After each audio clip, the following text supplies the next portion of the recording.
Three, two. All right, everybody. We're here having our weekly budget meeting. Sorry, daily budget meeting, but this one is live. Thank you for joining in. So we'll just start with everything we're working on for the week. Amanda, what do you have going on?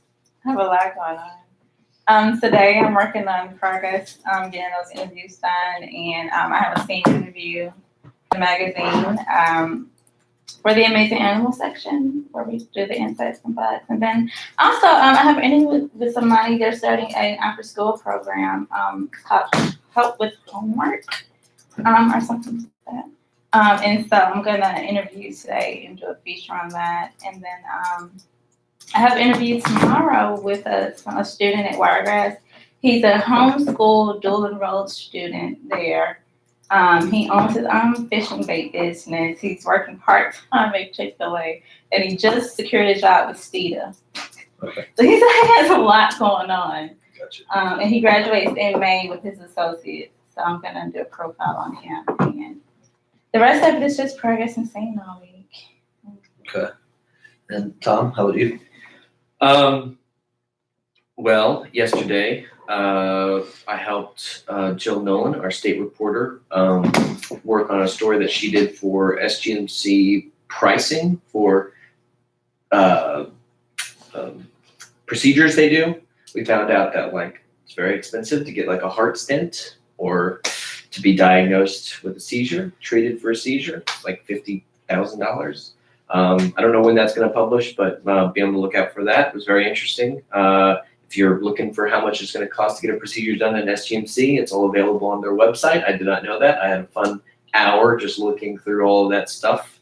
How much insulin costs, how much if you need a leg removed, it's about $30,000. So just useful information for everybody to know. Are you just looking at the procedure costs? I know you always hear those horror stories of where somebody was in the hospital and they got charged $8 for a Tylenol. I did look at, because I think that I do remember that's kind of where the idea for this came from, is how much were they charging you for this? I found ibuprofen was only $1, but there were also there's a lot going into it. It's very complicated. I called up some of the people at the hospital. They didn't fully understand a lot of it either. So it's very complicated. I did know that the insulin, I don't know how much insulin it is, whether it's a lot of insulin or not a lot of insulin, but I thought the insulin prices were very expensive. And you always hear about that story. An insulin price is it was like $130 for 100 milliliters or something like that, which seemed a lot to me for something that people need to survive. But again, for somebody, I don't know fully a lot about that type of thing. So I just sort of gave it to our state reporter for her to do with as she pleases.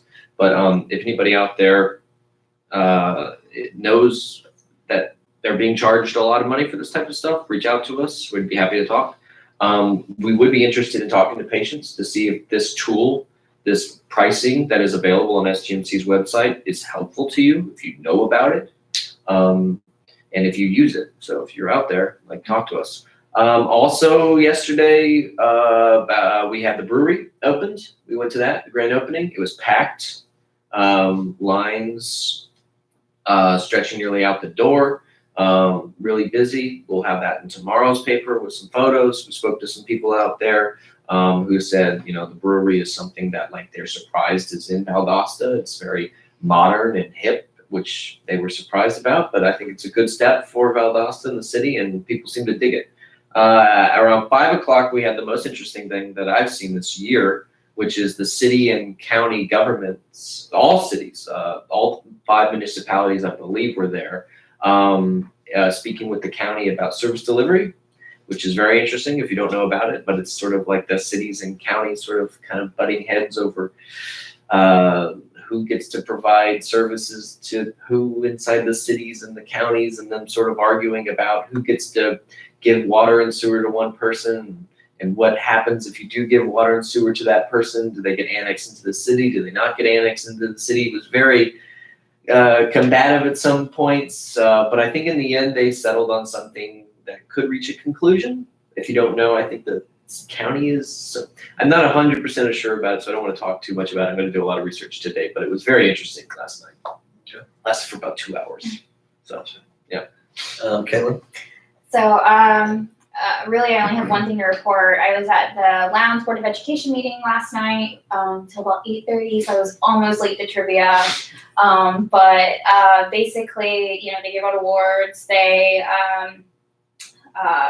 talked about the biggest thing was that the custodial employees might be transitioning from the school system into a company called ABM, which is a company that has a huge focus in maintenance and facility repairs. They're already contracted to be helping the school system with HVAC repairs. So basically what this would mean for those employees is that if this is approved, they would no longer be Lowndes County School System employees. They would be this company's employees. That means that their health insurance would change, and they would no longer be state employees. So it was just a discussion, but it got pretty heated. It seemed like most of the board members weren't completely sold on it yet. So it might be voted on in March, but it also might be discussed further in March. So I'll be on the lookout for how that kind of unfolds. But that was the initial discussion of that. And again, calendar. If you have anything going on, put it on our calendar on our website, or you can send it to me in our on our email, which is vdt.calendar@gaflnews.com. And that's all I got. Jason, what you got going this week? So as of right now, I've got a couple stories lined up. I've got The Firm, which is a downtown personal fitness business that opened up a few months ago. I'll go down there. I'm going to interview him today around 4 o'clock, and then I'm meeting with the owner of Empanadas and More to do a feeture on him as well. That's kind of what I've got lined up for today. The rest of the week's still kind of up in the air. I had something get canceled yesterday due to a miscommunication, and so that's what I'm working on. I'm probably late on this or something. What's going on with FYE in the mall? It's like remodel, closed? So they're closed. Yeah, no, they're closed. It's a company-wide thing. Okay, gotcha. what is this? FYE, for your entertainment. What was It's the that? CD store. Yeah, Oh, well, the it's, CD store. yeah, it was like an So- entertainment Yeah. store, and then they've slowly transitioned into like merchandise. But no, they've closed a bunch of stores I down. think I went in there when it was closing. And again, anybody, if you have any questions or comments, feel free to leave them on this video and we will check those. Thanks a lot. And Pat Hood says hi. Hi, Pat Hood. Hello. Thanks for watching. Did I win it trivia? Yeah, actually.